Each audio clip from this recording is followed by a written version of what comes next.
On connaît les enchères immobilières, mais y a-t-il des nouveautés, des nouveaux modèles interactifs? Quelles sont les règles? Quelles sont les opportunités? Figaro Immo, c'est parti.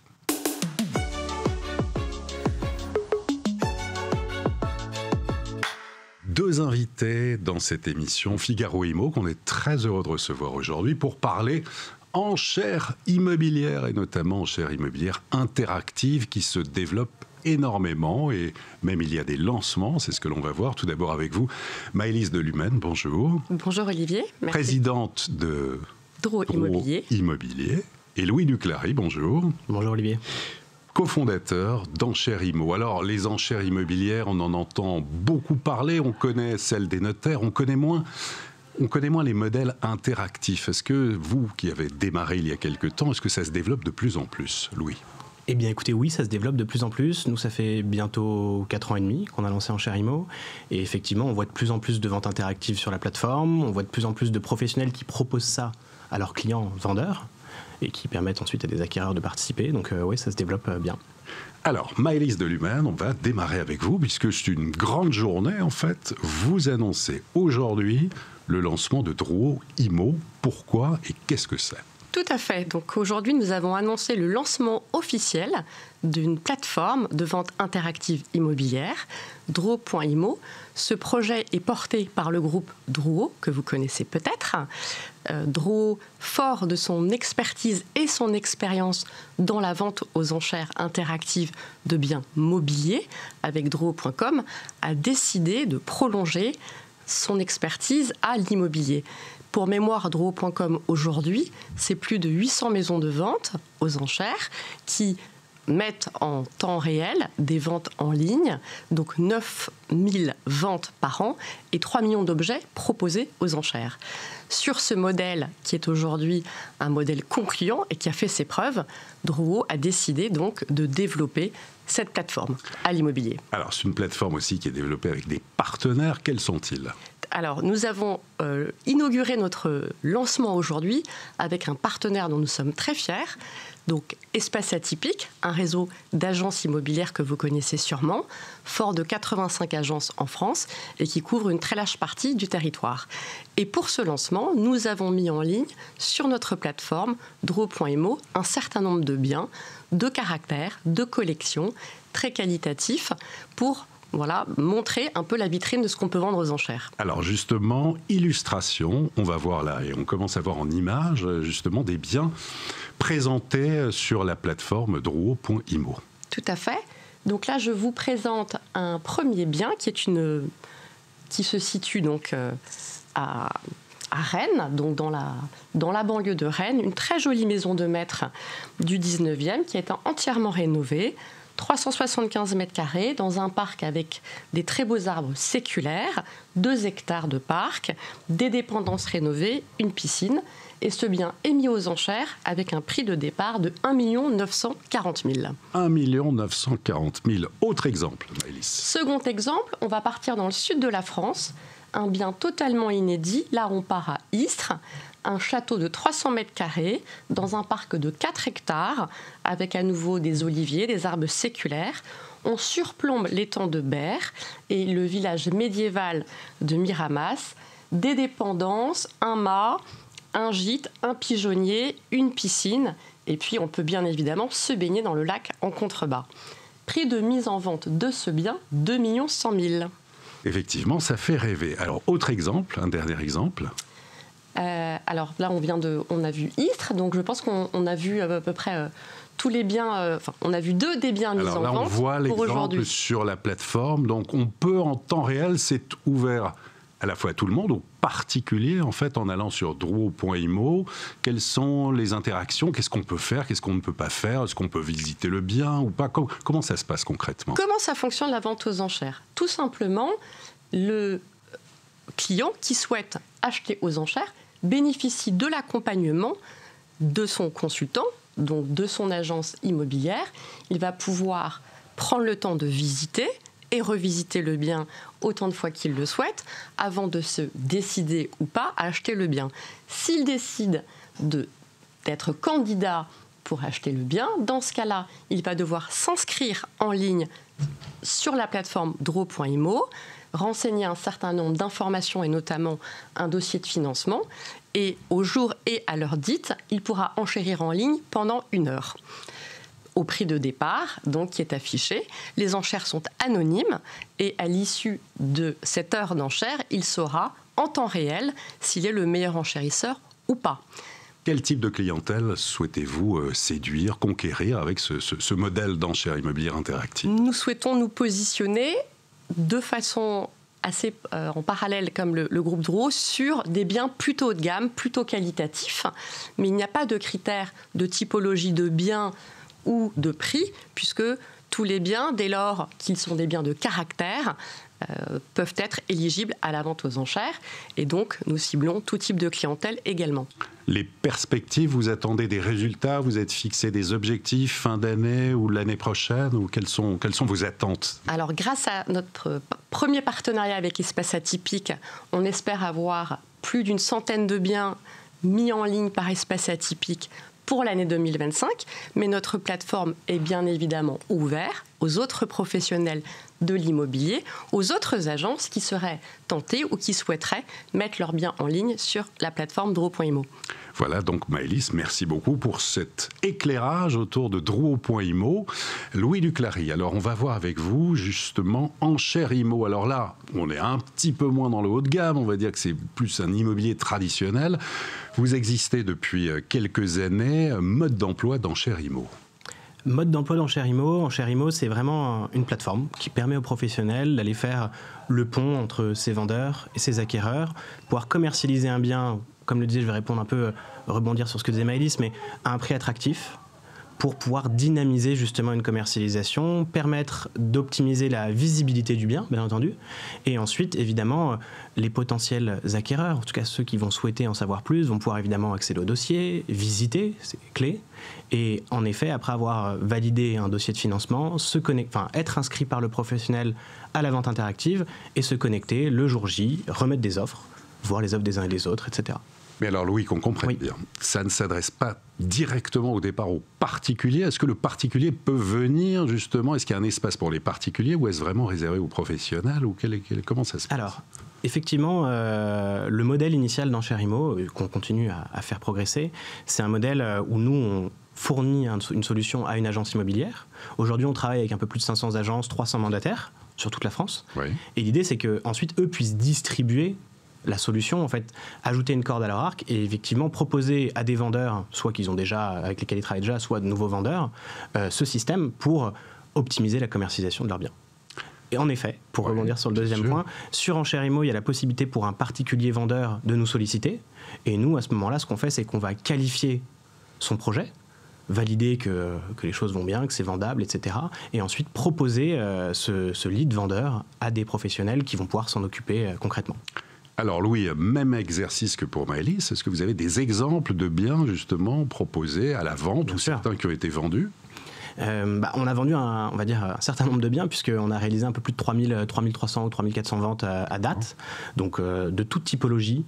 En effet, on a vendu des biens qui s'approchent un peu plus du marché de Draw.imo, donc avec effectivement des biens haut de gamme à plus d'1 million, plus de 2 millions, on est monté jusqu'à 6 millions d'euros. Oui. Mais en même temps, l'ambition d'Enchères Immo, c'est de fournir une solution qui permette finalement de trouver une réponse de marché à n'importe quel bien. Donc, en moyenne, je dirais que le bien moyen sur Enchères Immo doit être autour des 250 000 euros, ce qui correspond globalement au standard de marché moyen. Et on a vendu des parkings, des studios, des appartements plus grands, des maisons, toutes sortes de typologies d'actifs, même des locaux commerciaux, absolument. Quelles sont à la fois les opportunités et quels sont les freins ? Est-ce que vous rencontrez des freins juridiques, économiques ou autres ? Bien sûr. On va commencer par les freins. Je préfère toujours démarrer par le frein et après aller vers l'opportunité. Je pense que le principal frein initial dans la mise en place de notre plateforme, c'était effectivement déjà d'adresser les professionnels, de leur proposer un système qui change un peu de leur manière traditionnelle de commercialiser, qui se veut complémentaire à cette manière traditionnelle.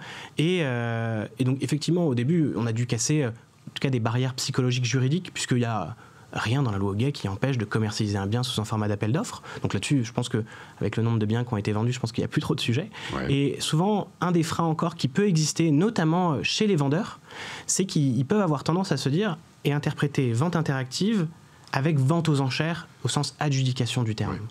Et effectivement, le sujet, c'est de les rassurer, de leur expliquer que ça reste une vente traditionnelle, qu'à la fin, ils auront des offres, qui peuvent les refuser si elles ne vont pas à leur projet, tout simplement, mais qu'au moins on fait avancer les choses en pouvant concrètement montrer aux vendeurs où est le marché. Voilà. Ça, c'est globalement le plus gros frein, c'est un frein pour leur montrer que c'est nouveau, en fait, et que techniquement, on n'est pas dans une vente aux enchères adjudicataire. Très bien. Ça, c'est le frein. Opportunité, oui. Évidemment, le marché a beaucoup évolué depuis le lancement d'Enchères IMO. On s'est lancé dans un marché qui était très, très booming, on va dire, où les ventes se faisaient rapidement et où le principal objectif initial d'Enchères IMO, c'était de se dire, un bien qui est vendu en 48 heures, avec 3 offres au prix, est-ce qu'on n'est pas passé à côté vraiment du prix de marché ? Aujourd'hui, évidemment, le marché, vous le savez bien, a évolué, il y a beaucoup moins de volume, etc. On se retrouve à avoir des plateformes de diffusion avec des biens qui restent beaucoup plus longtemps. Le temps de vente, évidemment, c'est beaucoup prolongé.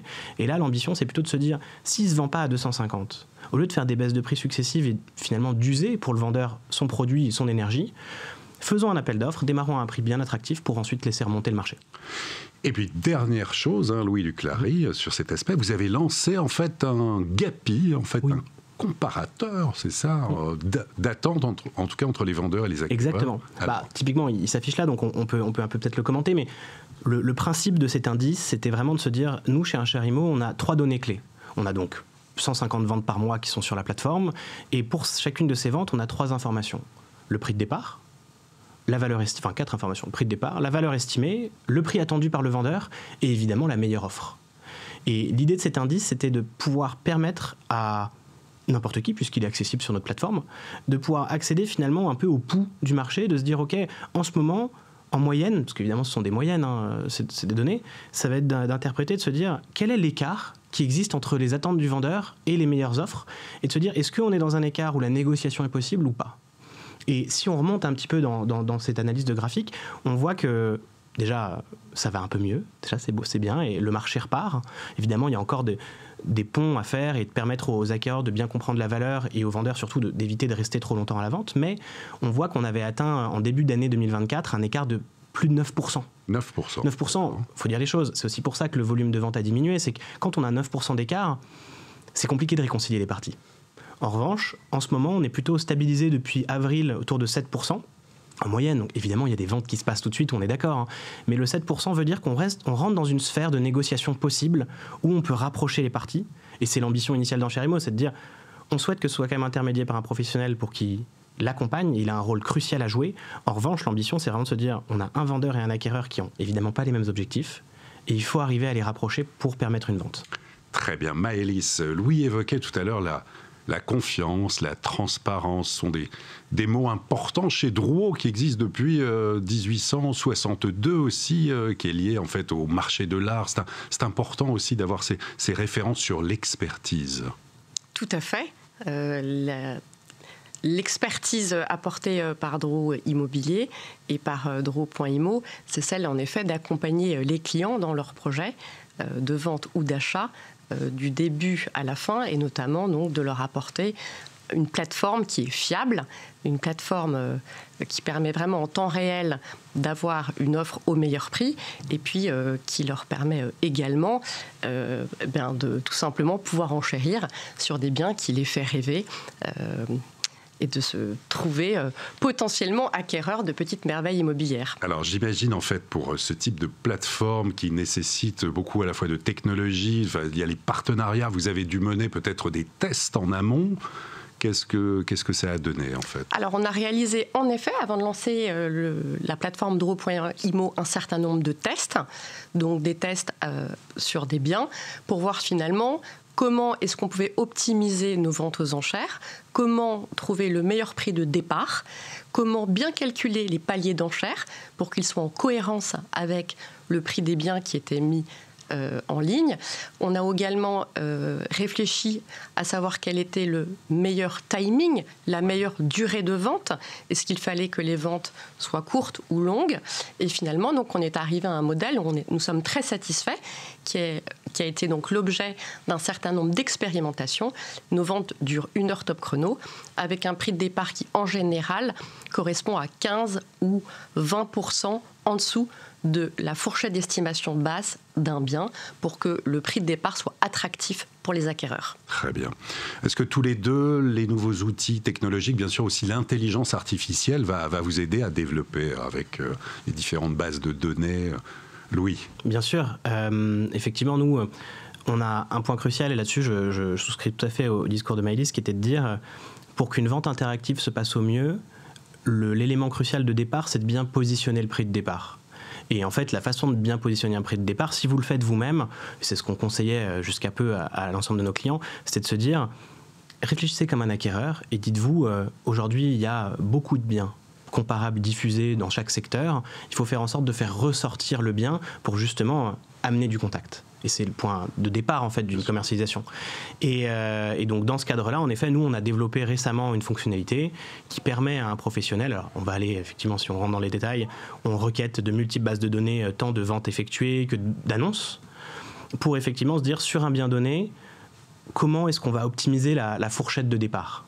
Et effectivement, on peut raisonner théoriquement avec un pourcentage, 15-20%, ce qui pour beaucoup de biens va être le cas, mais ça, parfois justement, simplement un bien pour qu'il soit visible, il faut simplement qu'il soit en dessous des autres, en termes de prix, d'affichage. Et donc l'outil, cette fonctionnalité qu'on a développée, elle permet justement pour, en gros, la plupart des cas de figure, d'aller trouver une bonne fourchette de prix de départ pour optimiser ensuite la vente. Et effectivement, on a utilisé des outils d'IA pour faciliter finalement ces algos pour qu'ils puissent travailler convenablement. Chez Drouot.imo aussi, sur ces nouveaux outils, l'intelligence artificielle. Alors, Drouot.imo, c'est déjà un petit miracle de technologie, parce qu'un an et demi de développement avec toutes les équipes de Drouot.com pour en faire un produit parfait. Donc, il n'y a pas d'IA à l'instant présent qui soit intégrée, mais il y a évidemment de l'IA qui est intégrée par les agences immobilières qui travaillent à nos côtés, notamment pour vendre les biens. Et on le sait, l'IA a fait progresser la profession d'agent immobilier, en ce sens qu'elle permet des gains de temps énormes, notamment dans la rédaction des comptes rendus, des annonces, et puis dans un certain nombre de petits, on va dire, tâches du quotidien qui permettent de gagner du temps grâce à tout ce que nous apportent tous ces nouveaux métiers, ou en tout cas toutes ces nouvelles technologies qu'on a pu d'ailleurs voir sur le Salon du Rhône, qui était nombreux cette année en termes d'IA. Salon immobilier et nouvelles technologies, le RENT 2024, qui a été une fois de plus un énorme succès à la porte de Versailles. Je profite, vous êtes des grands professionnels de l'immobilier, vous avez bien sûr des connaissances sur l'évolution des transactions, l'évolution des prix, même en matière de politique du logement. Comment vous regardez tout d'abord ces marchés de l'immobilier dans l'ancien, Louis, et puis Maëlys peut-être sur l'immobilier haut de gamme. Louis tout d'abord. Je pense qu'un bon constat déjà, c'est de dire que effectivement l'immobilier en 2024 a été une année finalement assez difficile et challengeante pour l'ensemble des parties prenantes. Évidemment, il y a tout le contexte macro avec des taux plus forts, etc. Ça va mieux. Ça va mieux, effectivement. C'était le départ. Mais effectivement, on voit que ça s'améliore au cours de l'année. On voit finalement actuellement. Disons, il y a des points positifs. Il y a un redémarrage des transactions en termes de volume, et ça c'est très positif. Des taux qui baissent, qui donnent aussi envie à des acquéreurs de se projeter. Et finalement, il faut retrouver de la confiance. Enfin, l'immobilier, je pense que globalement, c'est de la confiance. Quand on s'endette sur 25 ans, c'est qu'il faut avoir confiance dans le produit qu'on achète et dans le montant qu'on est prêt à mettre. Et donc là-dessus, l'enjeu de la vente interactive, c'est de rapprocher et apporter un peu plus de confiance. Et si on regarde un peu la suite, globalement, je pense que tout le monde s'accorde à dire que vraisemblablement, courant 2025, il y aura un souffle un peu qui va redémarrer dans l'immobilier, mais on est aussi là pour permettre aux agents, au jour le jour, d'essayer de faire des commercialisations, faire des ventes et progresser. Maëlys Delumen, votre regard sur ces marchés de l'immobilier, notamment l'immobilier haut de gamme. Alors en effet, je rejoins Louis. En tout cas, sur la partie du marché parisien, on a senti une accalmie, ou en tout cas un marché extrêmement calme lié aux événements de l'été, les événements politiques, et puis évidemment les Jeux Olympiques, et puis les événements à nouveau politiques, puisqu'on est encore une absence de visibilité totale du gouvernement sur sa politique liée au logement. Ceci étant dit, en effet, on sent un regain d'activité, on sent une reprise timide mais réelle. Timide mais réelle. Bon. Notamment portée, en effet, par la baisse des taux d'intérêt. Concrètement, on le voit par le nombre de demandes d'informations sur les biens, le nombre de demandes de visites sur les biens, le nombre d'appels. Et ça c'est c'est un début d'encouragement, ou en tout cas, ça nous fait reprendre confiance sur les perspectives de la fin d'année et de 2025. On était dans un marché relativement figé et on sent qu'avec cette baisse des taux d'intérêt qui arrive, qui est déjà bien amorcée, les gens à nouveau se projettent dans des projets immobiliers qui ne concrétisent pas encore forcément tout de suite, mais déjà ils visitent, ils se projettent, ils refont leurs calculs, et si j'achète et si je vends, qu'est-ce qu'on peut faire? Et ça, c'est vraiment un bon début très prometteur pour les années qui vont arriver. Même si je pense qu'on est très loin des années folles de 2020. Donc des signaux plutôt encourageants avec la baisse des taux d'intérêt, couplés aussi avec une certaine baisse de prix, même si elle n'est pas très importante. En tout cas, ce sont des signaux positifs. En matière de haut de gamme, la clientèle internationale, toujours présente à Paris sur les biens au-delà de 4 millions d'euros notamment? Alors, ce qui est certain, c'est que la clientèle internationale sur le haut de gamme, heureusement qu'elle est là, puisque c'est quand même elle qui a une capacité d'achat très forte.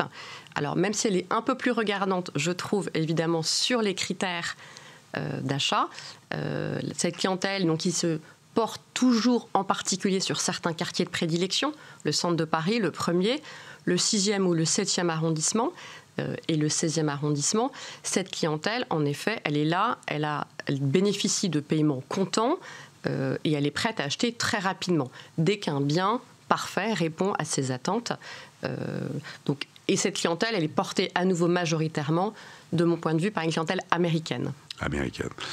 Louis, que faudrait-il pour relancer, en tout cas, ce marché immobilier, que ce soit en termes, là aussi, peut-être de politique du logement, de fiscalité, redonner aussi envie d'investir dans l'immobilier? Quelles sont vos préconisations, vos attentes?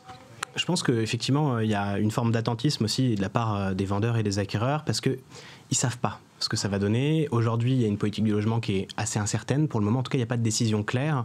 Et j'ai envie de dire, quelles que soient les décisions, simplement, il faut les prendre. Et au moins, derrière, le marché s'adapte. Mais pour le moment, c'est vrai que des gens, certains, attendent en se disant, vu qu'on ne sait pas ce qui va se passer, on préfère attendre. Donc, apporter de la visibilité, apporter de la visibilité, de la sérénité, d'y voir plus clair. Exactement. Et effectivement, il y a un enjeu aussi qui est de se dire, aujourd'hui, si on veut réellement retrouver une roue qui tourne, avec des ventes, avec des vendeurs qui commercialisent, etc., il faut aussi permettre de donner aussi cette visibilité aux vendeurs qui fait que le risque majeur aujourd'hui dans lequel on pourrait tomber, c'est qu'avec la baisse des taux, les vendeurs se disent « Ok, ça repart, on met les prix hauts ». Sauf qu'en fait, ça ne va rien résoudre au problème. Ce qu'il faut en effet, c'est une baisse des taux qui permet d'accompagner l'acquéreur à nouveau sur le marché et que les vendeurs concrètement réalisent le prix de leurs biens, ça leur permet d'arbitrer et les choses avancent. Mais effectivement, si les prix remontent, on ne va pas s'en sortir. Les éléments clés, Maëlys? De mon point de vue, il faut qu'on ait une vision claire du gouvernement, à la fois sur les DPE, puisque c'est diagnostic de performance énergétique. Un vrai on est point. En train de revoir un peu le calendrier, notamment pour les copropriétés, mais bon. On a eu une annonce du gouvernement le 1er octobre, comme quoi ça allait être modifié, on n'en sait pas plus. Idem sur la partie fiscalité, on reste dans le flou, à la fois côté vendeur et acquéreur. On nous a annoncé que peut-être il y aurait des frais supplémentaires qui vont s'appliquer sur les frais de notaire. On n'est pas très au clair, donc je pense qu'on a besoin d'un message clair du gouvernement et qui encourage et accompagne tous ces projets d'achat immobilier qui, pour l'instant, sont un peu à l'arrêt, à défaut de vision et de schéma clair sur qu'est-ce qu'on va devoir payer si on est propriétaire. Est-ce qu'on va devoir changer nos fenêtres? Est-ce qu'on va pouvoir revendre? Est-ce qu'on va devoir payer des frais de notaire en plus? Est-ce qu'on va avoir à nouveau une taxe d'habitation? Tout ça participe notamment au climat un petit peu ralenti actuel. Et vous demandez un peu de bon sens notamment. Et puis certains évoquent aussi le fait de remettre, ou même d'instaurer un statut du bailleur privé, en fait, reconnaître l'investisseur immobilier comme un acteur économique à part entière. Louis? Je pense qu'aujourd'hui, l'investisseur, la personne particulière qui achète pour investir, pour créer du patrimoine, pour avoir un peu de rentabilité, effectivement, il représente quand même une certaine part du marché. Et c'est aussi grâce à ces investisseurs-là qu'on peut avoir des transactions qui se font sur des biens généralement d'une taille précise. Et il ne faut pas les perdre. Si on perd ce côté investissement, déjà, qui va qui va porter finalement le logement, parce que derrière, il y a des locataires qui attendent aux portes. Sûr. Et il faut finalement des investisseurs, il faut des personnes qui soient prêtes à prendre le risque de porter un bien pour ensuite permettre de loger. Et effectivement, là-dessus, il y a des choses qui ne sont pas très claires encore. Il faudrait effectivement une ligne plus claire pour permettre aux gens, chacun, de se positionner. Le mot de la fin, Maëlys ? En effet, je pense qu'on a besoin de propriétaires qui puissent mettre leurs biens en location. Donc on a besoin que les gens achètent à nouveau, on a besoin de rassurer les clients, qu'ils soient vendeurs ou acquéreurs. Et puis, en tout cas, nous sommes persuadés, Louis et moi, que la vente aux enchères a de très beaux jours devant elle, parce qu'elle permet, dans un marché qui peut être un petit peu figé, de faire se rencontrer les vendeurs et les acquéreurs au bon prix, au juste prix, au prix du marché. Eh bien, merci à tous les deux, en tout cas pour vos éclairages, effectivement, de connaître ces nouveaux modèles de vente aux enchères immobilières interactives. Maëlys Delumen, merci beaucoup. Merci à nouveau, Olivier. Louis Duclary, merci. Merci Olivier. Et à très bientôt pour une prochaine émission de Figaro Immo.